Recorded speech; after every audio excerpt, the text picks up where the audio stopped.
मुख्यमंत्री से मुलाकात की और मुलाकात के बाद अपनी पदयात्रा को फिलहाल स्थगित कर दिया और वजह यह बताई कि मुख्यमंत्री ने पॉजिटिव रिस्पांस दिया है। हमारे संवाददाता नवजीत हमारे साथ जुड़े हुए हैं पटना से, उनसे बातचीत करते हैं। नवजीत, ये जो नीतीश कुमार और तेजस्वी यादव के बीच में, या यूं कहें कि आरजेडी और जेडीयू के बीच में ये जो केमिस्ट्री नजर आती है बीच बीच में, क्या ये उसी की कड़ी है? और क्या अब ये मान लेना चाहिए कि जातीय जनगणना अब होकर रहेगी, कोई रोक नहीं सकता?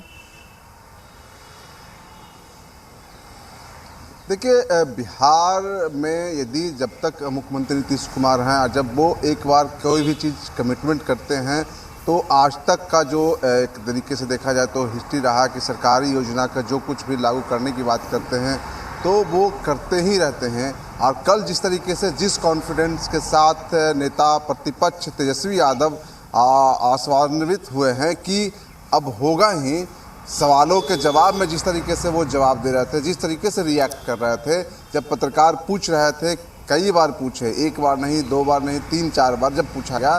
तो अंत में वो कहते हैं कि ज़रूरत पड़ी तो जा सकते हैं सड़क पे। यानी साफ है कि वो पूरी तरीके से मुख्यमंत्री नीतीश कुमार के कन्वेंस में हैं कि जातीय जनगणना हो गई। और आज जो आप देखिए जिस तरीके से मृत्युंजय तिवारी का जो बयान आया है कि यदि कोई पेच बीजेपी फंसाती है, यदि फंसाती है, देखिए बिहार विधानसभा से सर्वदलीय रूप में यह पारित है कि जातीय जनगणना हो। बयानबाजी जरूर अलग बाहर में आता है, कहा जाता है, जो बीजेपी के नेता है वो कहते हैं या फिर गोलमोल जवाब देते हैं कि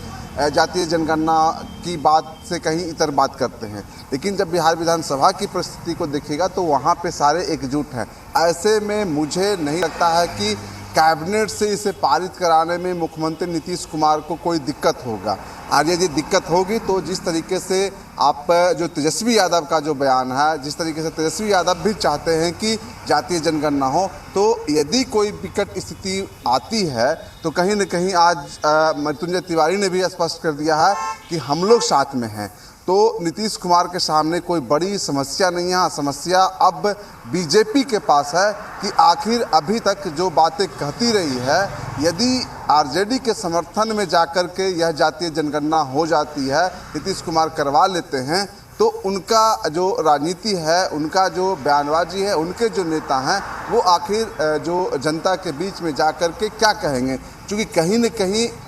जातीय जनगणना पे बीजेपी का बिहार में दो चेहरा सामने आता है। एक वो चेहरा जो बिहार विधानसभा से पारित होता है, जिसमें सारे उनके विधायक, सारे उनके जो डिप्टी सीएम हैं, उनके जो मंत्री हैं, वो